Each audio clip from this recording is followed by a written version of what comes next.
As-Suyuti, beliau mengutip hadits Nabi yang mengatakan al-jannatu thalathatu la yadkhuluna al-jannah. Kata Nabi, 3 orang yang tidak akan masuk surga. Maaf, bukan nakut-nakutin ya, bukan nakut-nakutin. Nabi berpesan agar kita waspada, terhindar dari yang namanya 3 perkara. Kata Nabi, thalathatu la yadkhuluna al-jannah, al-'aqu liwalidayhi wad-dayyuth wa rajulatul ihsan. Kata Nabi, 3 orang yang tidak akan pernah mencium baunya surga. Baunya kan gak tercium. Bayangkan, surga itu sudah tercium di antara sakaratul maut yang hamba Allah itu sudah tercium. Bahkan di alam kubur sudah tercium. Bahkan di mahsyar pun tercium. Di mizan tercium, di hisab tercium. Tapi tidak untuk 3 orang. Kamu bila wa yamin. Siapa 3 orang itu? Yang pertama kata Nabi, al-'aqu liwalidayhi, orang yang durhaka kepada kedua orang tuanya. Orang yang durhaka kepada orang tuanya. Seorang anak yang durhaka terhadap ibu bapaknya. Di dalam Al-Quran sudah disebutkan standar orang yang durhaka. Kata Allah, fala taqul lahuma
wal walidayya.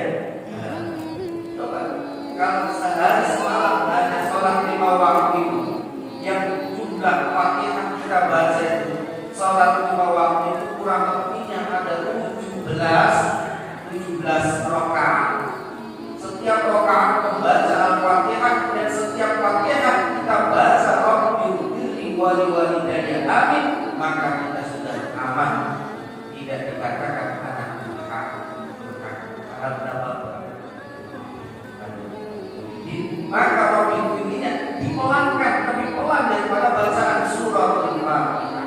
Kedua itu lebih manjur daripada doanya ratusan para wali. Ibu di sini ziarah wali songo, ziarah ke makam-makam para wali, berdoa, ya Bu.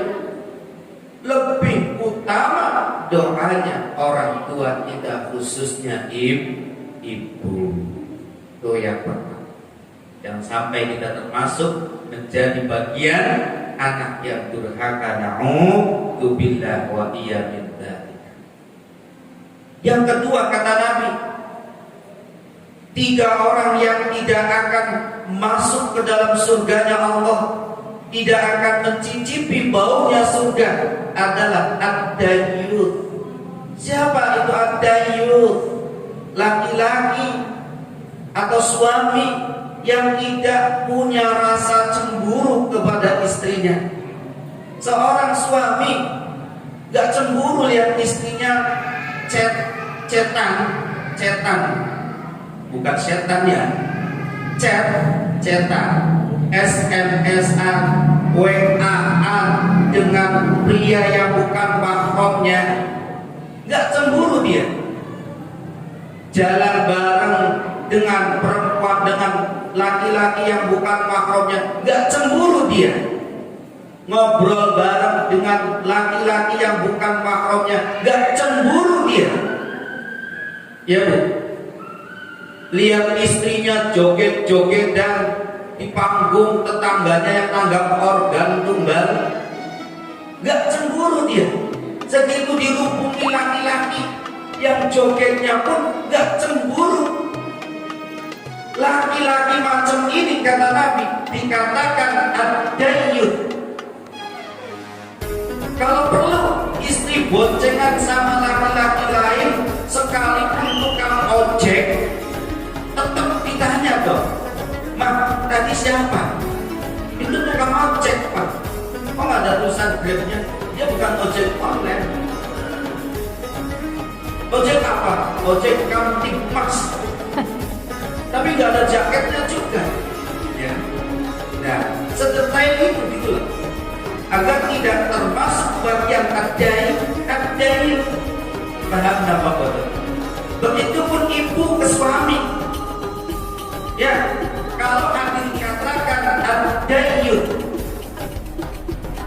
kalau perlu istri boncengan sama laki-laki lain, sekalipun tukang ojek, tetap ditanya dong, "Mak, tadi siapa?" "Itu tukang ojek, Pak." "Oh, nggak ada tulisan Grabnya?" "Dia bukan ojek online."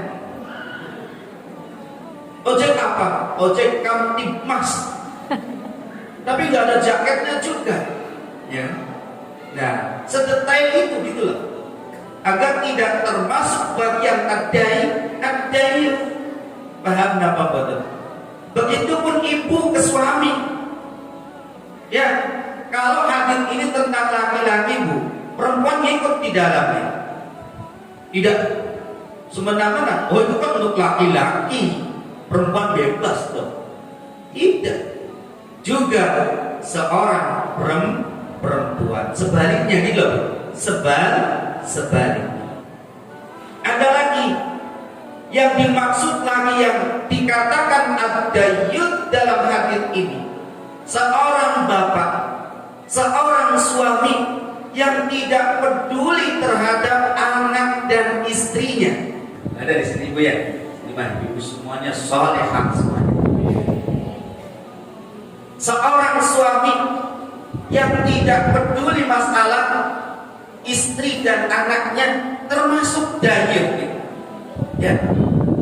Bahkan dalam hadis dikatakan kewajiban orang tua terhadap istrinya, terhadap suami, kewajiban orang tua terhadap anaknya, kata Nabi, haqqul walad 'alal walid.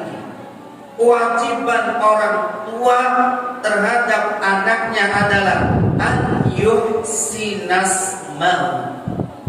Yang pertama kata Nabi, orang tua wajib, khususnya bapak, orang tua wajib memberi nama anak yang bagus, memberi nama anak yang bagus.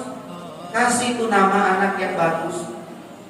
Ya, kata Nabi, sebaik-baik nama adalah nama yang disandarkan kepada Asmaul Husna. Abdullah, Abdurrahman, Abdul Malik, Abdul Somad, Abdul Aziz, Abdul Qahhar, ya kan?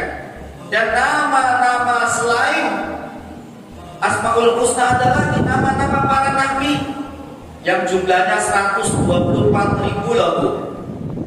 Bahkan dalam hadis dikatakan kewajiban orang tua terhadap istrinya, terhadap suami, kewajiban orang tua terhadap anaknya, kata Nabi, haqqul walad 'alal walid.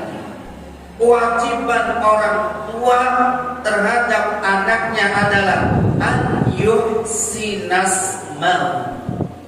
Yang pertama kata Nabi, orang tua wajib, khususnya bapak, orang tua wajib memberi nama anak yang bagus, memberi nama anak yang bagus.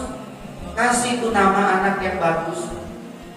Ya, kata Nabi, sebaik-baik nama adalah nama yang disandarkan kepada Asmaul Husna. Abdullah, Abdurrahman, Abdul Malik, Abdul Somad, Abdul Aziz, Abdul Qahhar, ya kan? Dan nama-nama selain Asmaul Husna adalah nama-nama para nabi yang jumlahnya 124.000 loh, Bu.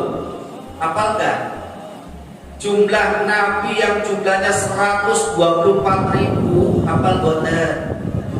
Jangankan yang 124.000, yang 25 nabi aja, dari Nabi Adam sampai Nabi Muhammad SAW nggak hafal-hafal.